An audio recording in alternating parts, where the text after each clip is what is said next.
आप सभी स्नेही आत्मिक भाई बहनों को ओम शांति। आज 1 फरवरी 2023 के ईश्वरीय महावाक्य हैं।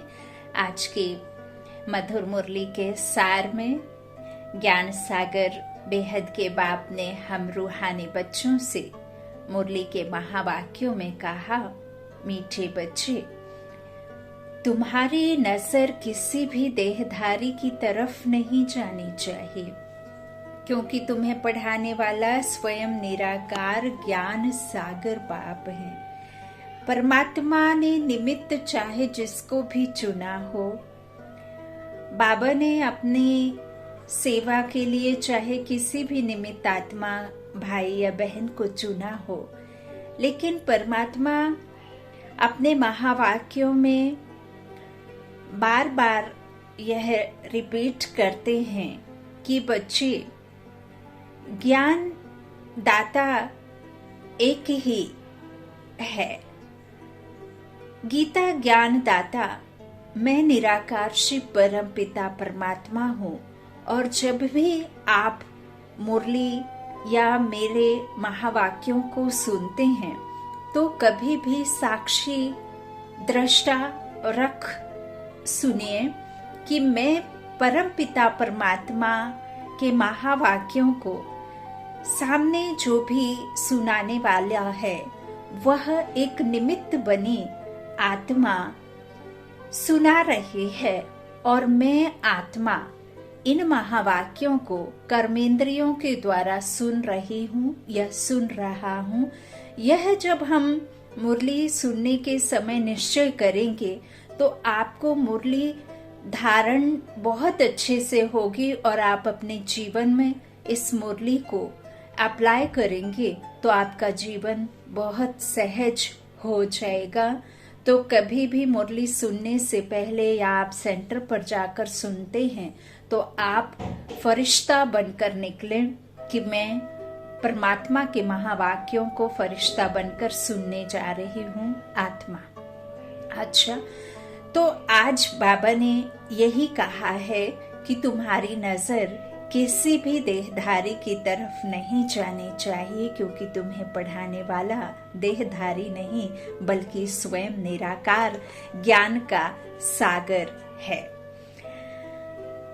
प्रश्न है मुरली का, उच्च पद के लिए कौन सी एक मेहनत तुम बच्चे गृहस्थ व्यवहार में रहते भी कर सकते हो। देखिए, स्वयं सुप्रीम गॉड अथॉरिटी के साथ कहते हैं कि गृहस्थ व्यवहार में रह तुम बच्चे यह पढ़ाई पढ़ सकते हो, और तुम्हें पढ़ाने वाला मैं ईश्वर हूँ, यह तुम्हें स्मृति में रहना है। और आज बाबा का बहुत ही प्यारा सा मुरली का प्रश्न है कि उच्च पद के लिए कौन सी मेहनत तुम बच्चे गृहस्थ व्यवहार में रहते भी कर सकते हो। उत्तर में बाबा ने कहा, गृहस्थ व्यवहार में रहते सिर्फ ज्ञान कटारी चलाओ, स्वदर्शन चक्रधारी बनो और शंख ध्वनि करते रहो। कौन सी शंख ध्वनि? क्या जो हम मंदिरों में भक्ति में या घर में पूजन के समय शंख बजाते हैं वो शंख की बात परमात्मा कर रहे हैं? नहीं, कदापि नहीं। परमात्मा तो जो ज्ञान शंख है, इस ज्ञान शंख की ध्वनि करते रहो। बाबा कहते हैं चलते फिरते बेहद के बाप को याद करो और उसी सुख में रहो तो उच्च पद मिल जाएगा। यही मेहनत है। और आप गृहस्थ व्यवहार में रहते यह ज्ञान संबंध संपर्क में आने वाली आत्माओं को सुनाते रहो। इसे ही शंख ध्वनि कहा है। यदि आपने सुना है तो आप इस ज्ञान को यूं ही बंद करके ना रखें, इसे टपकने दें, है ना, अपनी झोली से बाहर निकालें। प्रश्न है दूसरा, योग से तुम्हें कौन सा डबल फायदा होता है। उत्तर है, बाबा ने कहा, एक तो इस समय कोई विकर्म नहीं होता है, दूसरा पास्ट के किए हुए विकर्म विनाश हो जाते हैं। क्योंकि बाबा ने हमें यह तो बता दिया है कि आपके विकर्मों का जो जन्म जन्मांतर का हिसाब किताब है वो आपको चुप तो करना है, और अपने जो इस जन्म के हैं विकर्म उनको भी काटना है, विनाश करना है। इस योग अग्नि में, याद की अग्नि में भस्म करने हैं, और आगे फ्यूचर के लिए आपको श्रेष्ठ कर्मों का हिसाब किताब इकट्ठा भी करना है, अपने अकाउंट में कर्मों का अकाउंट जमा करना है। तो बाबा क्या कह रहे हैं कि दूसरा पास्ट के किए हुए विकर्म विनाश हो और अभी के भी हो और आगे के लिए इकट्ठा भी हो। तो इतना सारा पुरुषार्थ और इतना सारा आपको कर्म का अकाउंट जमा करना है। गीत है माता तू है सबकी भाग्य विधाता। ओम शांति। सत्संग व कॉलेज आदि जो होते हैं वहाँ देखने में आता है कौन पढ़ाते हैं। नजर पड़ती है जिस्म पर कि फलाना सत्संगी गुरु महात्मा बहुत अच्छे स्पीच या बहुत अच्छा भाषण या बहुत अच्छा उन्होंने हमें कथा सुनाई। लेकिन जब हम सेंटर जाते हैं तो हम यह कहते हैं कि हमने बाबा की मुरली सुनी, बाबा के महावाक्य सुने। तो बाबा कहते हैं वहां जब हम जाते हैं तो जिस्म पर नजर पड़ती है। कॉलेज में कहेंगे फलाना प्रोफेसर पढ़ाते हैं, सत्संग में कहेंगे फलाना विद्वान सुनाते हैं, मनुष्य पर ही नजर जाती है। यहाँ तुम्हारी नजर किसी देहधारी पर नहीं जाती है, तुम्हारी बुद्धि में है कि निराकार परमपिता परमात्मा इस ब्रह्मा तन के द्वारा सुनाते हैं। बुद्धि चली जाती है माता पिता और बाप दादा तरफ। बच्चे सुनाते हैं तो कहेंगे ज्ञान सागर बाप द्वारा सुना हुआ सुनाते हैं। फर्क पड़ गया ना। सत्संगों में कुछ भी सुनते हैं तो समझते हैं फलाना यह वेद सुनाते हैं। मनुष्यों की मर्तबे पर, जाति पाति पर दृष्टि जाती है। यह हिंदू हैं, यह मुसलमान हैं, दृष्टि वहां चली जाती है। बाबा कहते हैं यहाँ तुम्हारी दृष्टि जाती है शिव बाबा तरफ। शिव बाबा पढ़ाते हैं। अभी बाप भविष्य नई दुनिया के लिए वर्षा देने आए हैं और कोई ऐसे कह ना सके कि हे बच्चों तुमको स्वर्ग के लिए राजयोग सिखला रहे हैं, बादशाही देने के लिए तुमको यह राजयोग सीखना है। तो अब वह बाबा कहते अब यह गीत भी सुना। गीत तो है पास्ट का। ऐसे जगत अम्बा थी, बरोबर उसने सौभाग्य बनाया जिसके मंदिर भी हैं, परंतु वह कौन थी, कैसे आई, भाग्य कौन सा बनाया, कुछ भी नहीं जानते। तो इस पढ़ाई और उस पढ़ाई में रात दिन का फर्क है। ये अज्ञान काल की पढ़ाई है और जो हमें निराकार परमपिता परमात्मा पढ़ा रहे हैं वो ज्ञान की पढ़ाई है, दिन की पढ़ाई है, सुख की दुनिया के लिए पढ़ाई है। तो यह फर्क है। यहाँ तुम समझते हो ज्ञान सागर परमपिता परमात्मा ब्रह्मा मुख द्वारा पढ़ाते हैं। बाप आया हुआ है भक्तों के पास, भगवान को आना ही है, नहीं तो भगत भगवान को क्यों याद करते हैं। सब भगवान हैं, यह तो रॉन्ग हो जाता है। वह सर्वव्यापी के ज्ञान वाले अपनी बात को सिद्ध करने लिए भी अपना 20 नाखूनों का जोर देते हैं। तुम्हारा समझाना अलग हो जाता है। बेहद के बाप से बच्चों को ही वर्षा मिलता है। जो सपूत बच्चे हैं, जो पुरुषार्थी बच्चे हैं, जो दैवत्व धारण करेंगे, जिनको धारणा होगी ज्ञान की, सिर्फ सुनने से कुछ नहीं होता है। जब तक आप अपने विकारों को इस परमात्मा के ज्ञान से खत्म ना कर लें और जो अपनी आत्मा के 7 निज गुण हैं उन निज गुणों को धारण करें, उसे ही परमात्मा ने आत्मा का श्रृंगार कहा है।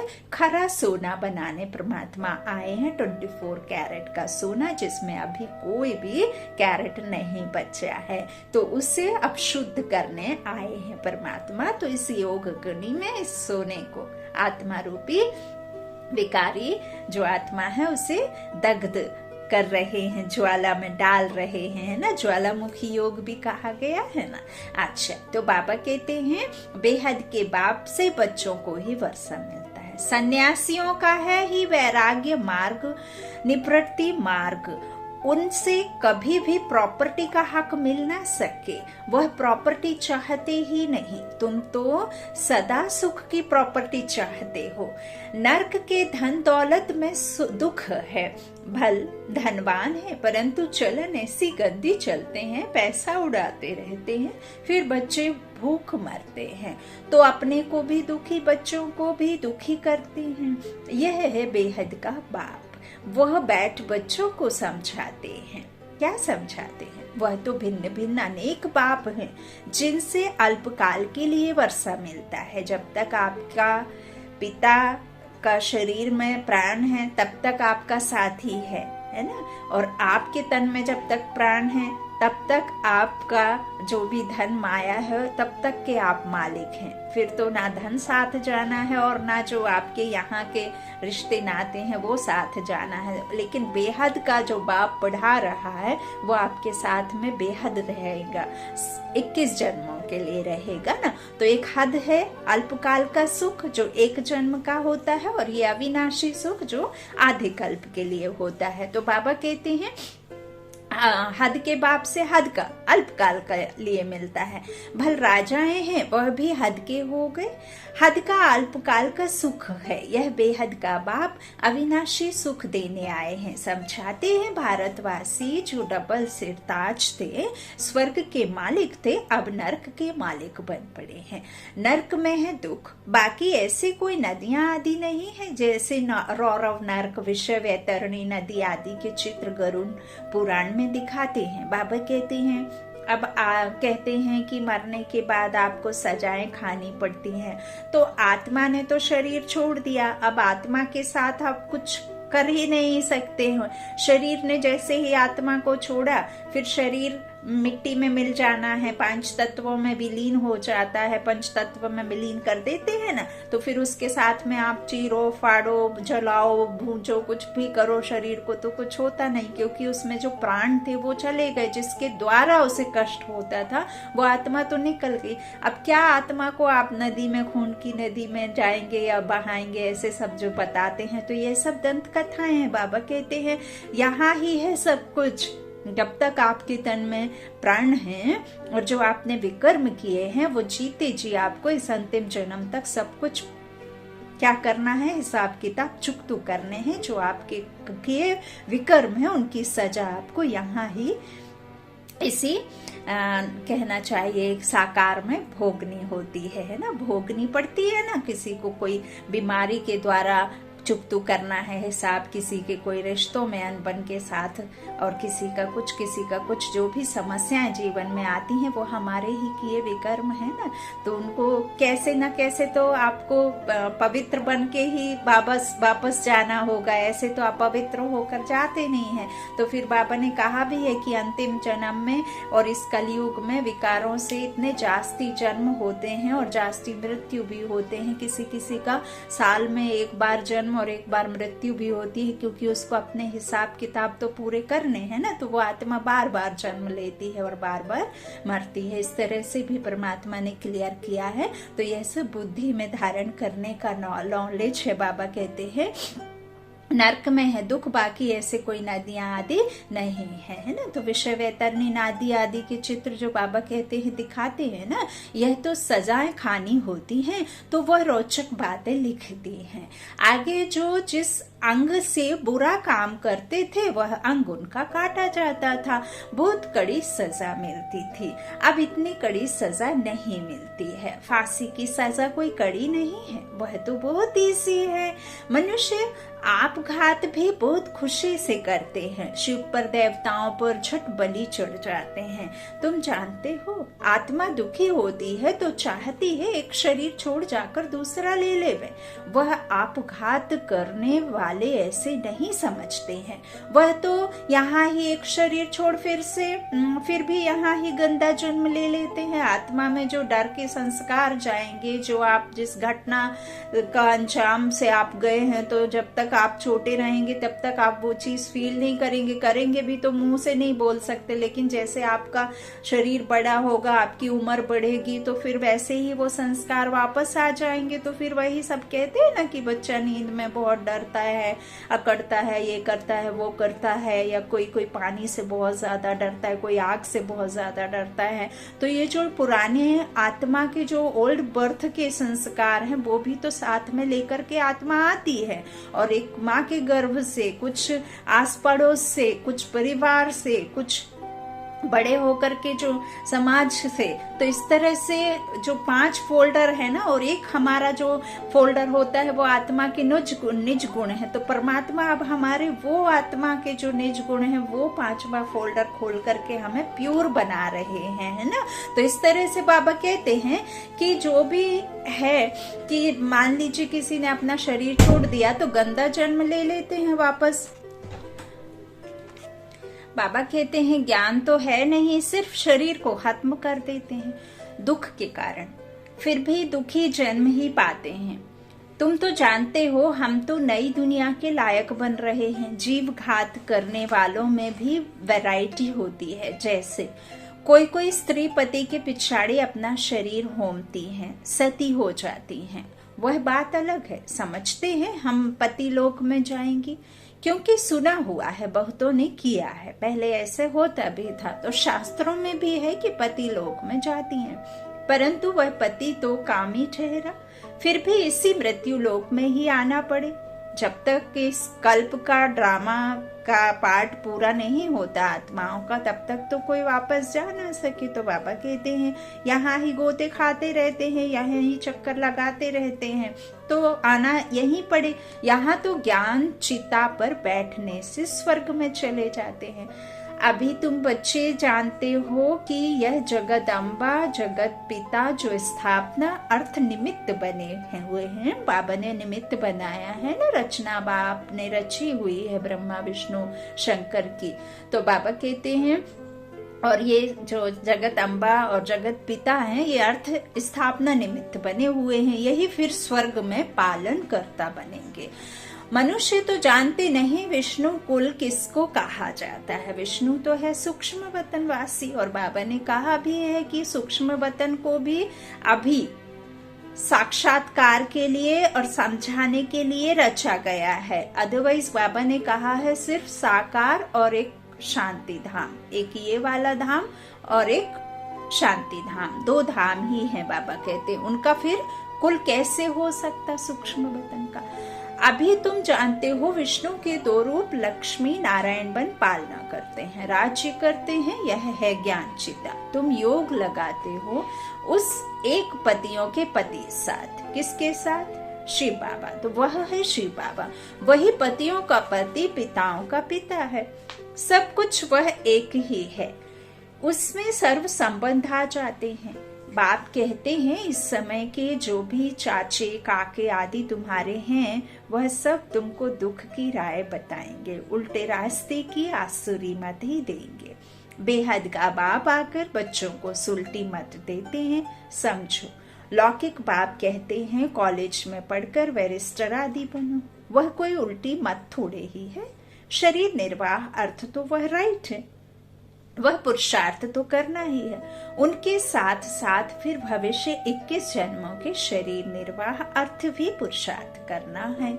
पढ़ाई होती है ही शरीर निर्वाह के लिए। बाबा ने पहले लिखा था कि बाबा ने मुरली में कहा कि जो हम डॉक्टर के लिए पढ़ते हैं, इंजीनियरिंग के लिए पढ़ते हैं, या कोई भी लौकिक पढ़ाई जो हम स्कूल में पढ़ाई पढ़ते हैं स्कूल कॉलेज जाकर के, तो उससे हम शरीर निर्वाह का कुछ ना कुछ उसमें एम ऑब्जेक्ट होती है कि हम इस बात के लिए या इस कार्य के लिए पढ़ाई कर रहे हैं। और जो परमात्मा पढ़ा रहे हैं इसका भी कुछ ना कुछ है एम ऑब्जेक्ट कि हम क्यों यह पढ़ाई पढ़ रहे हैं, इस पर ये पढ़ाई पढ़ रहे हैं। लेकिन जो बाबा कहते हैं कि जो शास्त्रों की पढ़ाई है उससे तो आपका कुछ भी नहीं, ना तो सदगति होने वाली है और ना ही उससे आपको कुछ मिलने वाला है, और वो तो सत्य ज्ञान है ही नहीं, तो उसके तो फिर सदगति भी नहीं। अब बाबा कहते हैं पढ़ाई तो होती है शरीर निर्वाह के लिए, शास्त्रों की पढ़ाई भी है निर्वर्ती मार्ग वालों के शरीर निर्वाहार्थ।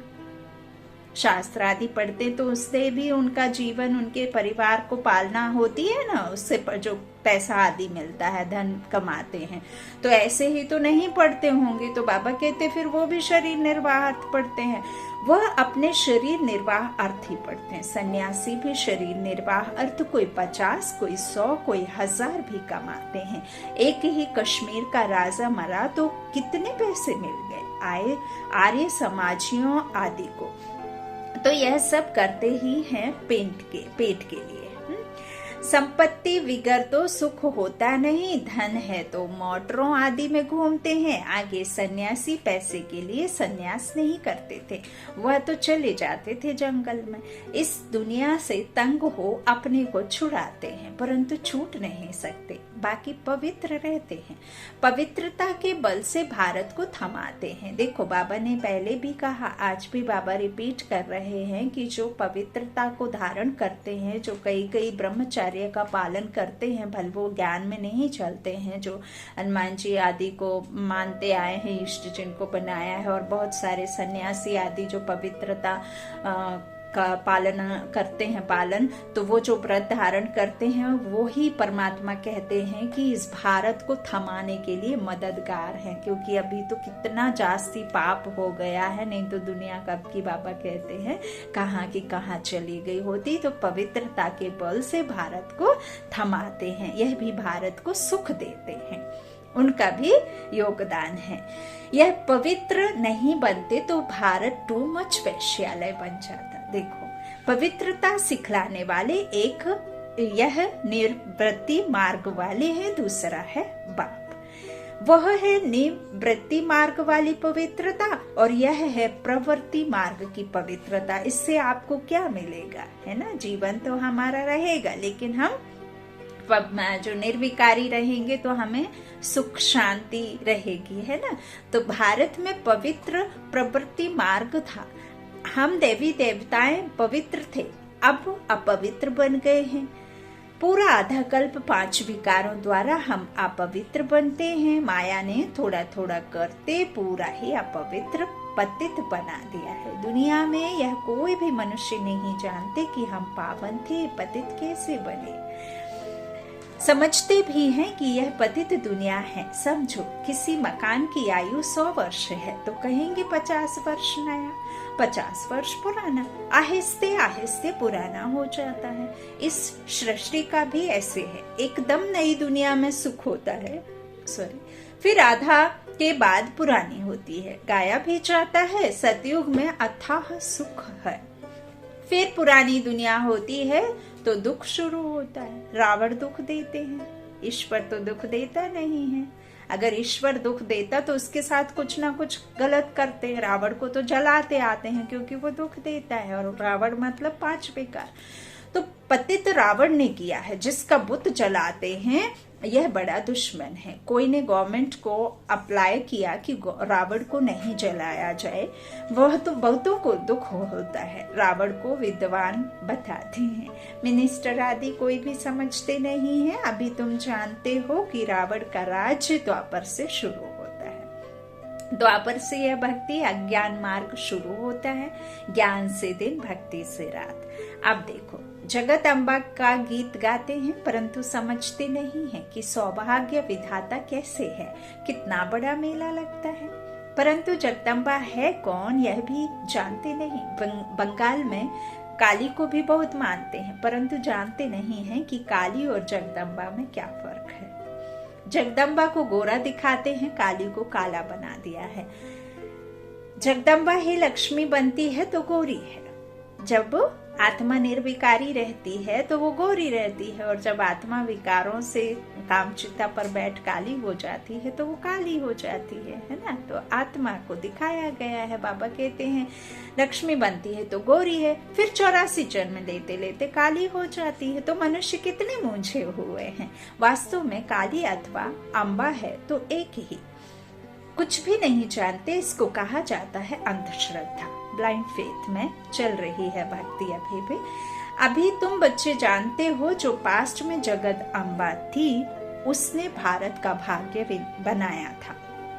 तुम भी भारत का सौभाग्य बना रहे हो। माताओं का ही मुख्य नाम है। परमात्मा ने माताओं पर कलश रखा है ना, सन्यासियों का भी माताओं को उद्धार करना है, यह भी नोंद है। परमपिता परमात्मा ने डायरेक्शन दिया है, इन्हों को ज्ञान बाण मारो। तुम बच्चियां भी सन्यासियों आदि से मिलती हो तो समझाती हो कि हमको ज्ञान सागर परमपिता परमात्मा पढ़ाते हैं। तुम हद के सन्यासी हो, हम हैं बेहद के। हमको बाप राजयोग सिखलाते ही तब है जबकि तुम्हारा हठ योग पूरा होना है। हठ योग और राजयोग दोनों इकट्ठे रह नहीं सकते। तो टाइम कोई अब जास्ती नहीं है, बहुत थोड़ा टाइम है। बाप कहते हैं बच्चे गृहस्थ व्यवहार में रहते कमल फूल समान बनो। ब्राह्मणों को ही कमल फूल समान रहना है, कुमारियां तो है ही पवित्र। कमल फूल समान बाकी जो बेकार में जाते हैं उनको कहते हैं पवित्र बनो। गृहस्थ व्यवहार में रहते कमल फूल समान बनो। हर एक स्वदर्शन चक्रधारी बनो। शंख बजाओ, ज्ञान कटारी चलाओ तो बेड़ा पार हो जाएगा। मेहनत है, मेहनत बिगर इतना ऊंचा पद पा नहीं सकते। चलते फिरते उसी सुख में रहो। बाप को याद करो जो बहुत सुख देते हैं, उनकी याद रहती है ना। जिससे कुछ मिलना होता है उसकी याद स्वतः आती है, और जिससे हमारा संबंध रहता है उसकी याद भी जबरदस्ती नहीं करनी पड़ती है, या वो कहता है तब नहीं आती है, स्वतः ही आती है। तो परमात्मा से तो हमारा बच्चे और बाप का संबंध है, और वो भी बिछड़ा हुआ कल्प पहले बिछड़े बच्चे बाप के, तो याद आना चाहिए। और बेहद का मिलता है तो याद स्वतः ही आनी चाहिए। संबंध जुड़ेगा तो आएगी। बाबा कहते हैं अब तुम्हें याद करना है बेहद के बाप को, उनका ही परिचय देना है, समझाना है। बोलो तुम राज विद्या इस जन्म में पढ़कर बैरिस्टर आदि बनेंगे। अच्छा समझो, पढ़ते पढ़ते अथवा इम्तिहान पास करते तुम्हारी आयु पूरी हो जाए, शरीर छूट जाए तो पढ़ाई यहाँ ही खत्म हो जाएगी। आप डॉक्टर की पढ़ाई पढ़ रहे हैं और डॉक्टर की जैसे पढ़ाई खत्म हो जाती है और आपका शरीर छूट जाता है, आपकी मृत्यु हो जाती है, तो आपकी पढ़ाई तो नौकरी तक पहुंची ही नहीं, आपने पैसा आदि तो कमाया ही नहीं। तो बाबा ने कहा फिर यही खत्म हो जाएगी, फिर नया जन्म होएगा, फिर आप नए तरीके से बच्चे के जन्म में आओगे, फिर बड़े होगे, फिर पढ़ाई करोगे। फिर तो यह बाबा ने हद को कहा है। तो बाबा कहते हैं कोई इम्तिहान पास कर लंदन गया, वहां मर पड़ा तो पढ़ाई खत्म हो जाएगी। वह है ही विनाशी पढ़ाई, यह है अविनाशी पढ़ाई। इसका कभी विनाश नहीं होता है। तुम जानते हो नई दुनिया में आकर हमको राज्य करना है, वह है अल्पकाल का सुख, जो सो भी जब नसीब में हो। पता नहीं कितना समय चले, यहाँ तो सर्टेन है, पक्का है बाबा का जो पढ़ाई पढ़ना है। तो इम्तिहान पूरा हुआ और तुम जाकर 21 जन्म का राज्य भाग्य लेंगे। हद के बाप टीचर गुरु से हद का ही वर्षा मिलता है। समझते हैं गुरु से शांति मिली, अरे यहाँ थोड़े ही शांति हो सकती है। ऑर्गेन्स से काम करते करते थक जाते हैं तो आत्मा शरीर से डिटैच हो जाती है। बाप कहते हैं शांति तो तुम्हारा स्वधर्म है, यह ऑर्गेन्स है। काम नहीं करने चाहते हो तो चुपचाप बैठ जाओ। हम अशरीरी हैं, बाप से योग लगाते हैं तो विकर्म विनाश हो जाए। भल कोई सन्यासी से तुमको शांति मिले परंतु उससे विकर्म विनाश नहीं हो सकता। यहाँ बाप को याद करने से विक्रमाजीत बनते जाएंगे। अच्छा, वो शांति में बैठे हैं करके विकर्म भी विनाश होंगे, डबल फायदा होगा। पुराने विकर्म भी विनाश होते हैं, सिवाय इस योग बल के पुराने विकर्म किसी भी हालत में किसके विनाश हो नहीं सकते। प्राचीन योग भारत का ही गाया हुआ है, इससे ही जन्म जन्मांतर के विकर्म विनाश होते हैं और कोई उपाय नहीं। अभी यह बुद्धि बाबा कहते हैं कैसी है, एकदम विकारों में पड़ी हुई है ना, तो उससे थोड़ी ना आपके जो जन्म जन्मांतर के हैं वो विकारी जो भी हमने विकर्म किए वो संन्यास लेंगे तो खत्म हो जाएंगे। बाबा कहते हैं जो मैं बता रहा हूँ इससे आपके विकर्म खत्म होंगे, है ना। तो बाबा कहते हैं अभी यह वृद्धि बंद होनी है। गवर्नमेंट भी चाहती है वृद्धि जास्ती ना हो, हम तो वृद्धि इतनी कम करते हैं जो बहुत थोड़े रहेंगे। हाँ, सतयुग का पेड़ बहुत छोटा है ना, 9 लाख है, तो बाबा कहते बाकी सब चले जाएंगे। मनुष्य समझते भी हैं कि विनाश होगा, परंतु लड़ाई को बंद देख फिर समझते हैं पता नहीं होगा या नहीं, मूंझ जाते हैं, ठंडे हो जाते हैं। बाप समझाते हैं बच्चे समय बाकी थोड़ा है, इसलिए गफलत मत करो। अच्छा, मीठे मीठे सीखी लाधे बच्चों प्रति माता पिता बाप दादा का याद प्यार और गुड मॉर्निंग। रूहानी बाप की रूहानी बच्चों को नमस्ते। हम रूहानी बच्चों की रूहानी माता पिता बाप दादा को याद प्यार और गुड मॉर्निंग। शुक्रिया बाबा, मीठे बाबा, प्यारे बाबा। धारणा के लिए मुख्य सार, पहला बाबा ने कहा शरीर से डिटैच हो, अशरीरी बन सच्ची शांति का अनुभव करना है। बाप की याद से स्वयं को विक्रमाजीत बनाना है। दूसरा, अविनाशी प्रारब्ध बनाने के लिए अविनाशी पढ़ाई पर पूरा ध्यान देना है। उल्टी सब मतों को छोड़ एक बाप की सुलटी मत पर चलना है। वरदान है, मीठे बाबा ने वरदान दिया, ऊंची स्टेज पर रह प्रकृति की हलचल के प्रभाव से परे रहने वाले प्रकृति चेत भव। माया चीत तो बन रहे हो, लेकिन अब प्रकृति चीत भी बनो, क्योंकि अभी प्रकृति की हलचल बहुत होने हैं। कभी समुद्र का जल अपना प्रभाव दिखाएगा तो कभी धरनी अपना प्रभाव दिखाएगी। अगर प्रकृति चीत होंगे तो प्रकृति की कोई भी हलचल हिला नहीं सकेगी। पर प्रकृति हमारा 5 तत्व से शरीर भी बना है और इस शरीर को भी प्रकृति कहा गया है। और ये 5 तत्व का जो दुनिया है, जो सौंदर्य है, ये तो है ही प्रकृति, इससे ही बने हुए। तो जब हमारा आदि से अब तक यह शरीर चलाने में मददगार जो 5 तत्व हमारे साथी हैं, तो उनको फ्रेंड बनाना है। तो उसके लिए आपको क्या करना है? उनको फ्रेंड बनाने के लिए उनका दिन रात उनको क्या करना है? हमेशा उनको थैंक यू बोलना है। यदि हमने उनके साथ में कुछ गलत किया है तो उनसे माफी मांगनी है और बहुत अच्छा साथी बनाना है। और जब हम इस तरह से खुद को आत्मनिश्चय कर उनको अपना साथी बनाएंगे तो हम को कोई हिला नहीं पाएगा। बाबा कहते हैं अगर प्रकृति जीत होंगे तो प्रकृति की कोई भी हलचल हिला नहीं सकेगी। सदा साक्षी होकर सब खेल देखेंगे। जैसे फरिश्ते को सदा ऊंची पहाड़ी पर दिखाते हैं, ऐसे आप फरिश्ते सदा ऊंची स्टेज पर रहो, तो जितना ऊंचे होंगे उतना हलचल से स्वतः परे हो जाएंगे। स्लोगन है, अपने श्रेष्ठ वाइब्रेशन से सर्व आत्माओं को सहयोग की अनुभूति कराना भी तपस्या है। अपने श्रेष्ठ वाइब्रेशन से सर्व आत्माओं को सहयोग की अनुभूति कराना भी तपस्या है।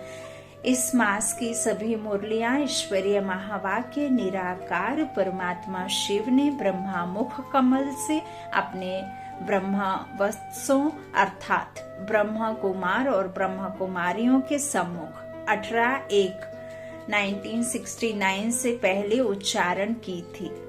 यह केवल ब्रह्मा कुमारी की अधिकृत टीचर बहनों द्वारा नियमित बीके विद्यार्थियों को सुनाने के लिए है। आज का बाबा का ये विशेष स्लोगन के साथ में जुड़ा हुआ ईश्वरीय महावाक्य है।